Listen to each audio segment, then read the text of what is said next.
Hi guys, welcome back to another vlog. నేను biscuits తయారు చేయబోతున్నాను. సో దానికి కావాల్సిన ఇంగ్రీడియంట్స్ ఏంటంటే వీట్ ఫ్లోర్, ఉప్మా రవ్వ, కొంచెం బేకింగ్ పౌడర్ యాడ్ చేశాను అండ్ నట్స్లో బాదం, పిస్తా అండ్ జీడిపప్పు యాడ్ చేసి ఒక కార్డమం కూడా యాడ్ చేశాను.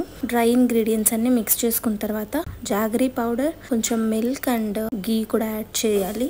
జాగరీ పౌడర్ అంతా కరిగే వరకు బాగా మిక్స్ చేసుకోవాలి. తర్వాత ఈ వెట్ ఇంగ్రీడియంట్స్ అన్నిటినీ కొంచెం కొంచెం డ్రై ఇంగ్రీడియంట్స్లో యాడ్ చేసుకుంటూ ఒకసారి మిక్స్ చేసుకోవాలి.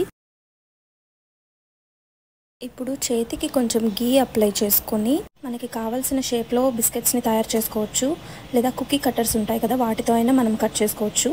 సో ఇలా అన్ని బిస్కెట్స్ రెడీ అయిన తర్వాత అవెన్ లేకపోతే ఈ ప్రాసెస్ ఉపయోగించవచ్చు. అండ్ కుక్కర్లో కొంచెం ఇసుక వేసి వితౌట్ గ్యాస్కెట్ అండ్ విజిల్ లేకుండా మూత పెట్టేసి ఒక 15 మినిట్స్ వేడెక్కించాలి. లో ఫ్లేమ్లోనే పెట్టాలి. ఇలా ఒక స్టాండ్ పెట్టిన తర్వాత ఇడ్లీ కుక్కర్ మాత్రం అసలు యూజ్ చేయొద్దు. నాకు తెలియక యూజ్ చేసేసాను. బికాస్ టెంపరేచర్ ఈవెన్గా స్ప్రెడ్ అవ్వలేదు. సో మీరు ఒక ఫ్లాట్ ప్లేట్ మీద అన్ని బిస్కెట్స్ ప్లేస్ చేసి కుక్కర్లో ప్లేస్ చేసుకొని లో ఫ్లేమ్ మీదే బేక్ చేసుకోవాలి. సో ఇలా బిస్కెట్స్ ఈజీగా తయారు చేసుకోవచ్చు అవెన్ లేకపోయినా. ఇది maida free, sugar free and healthy కూడా. బిస్కెట్ ఎలా ఉంది టేస్ట్? సూపరా?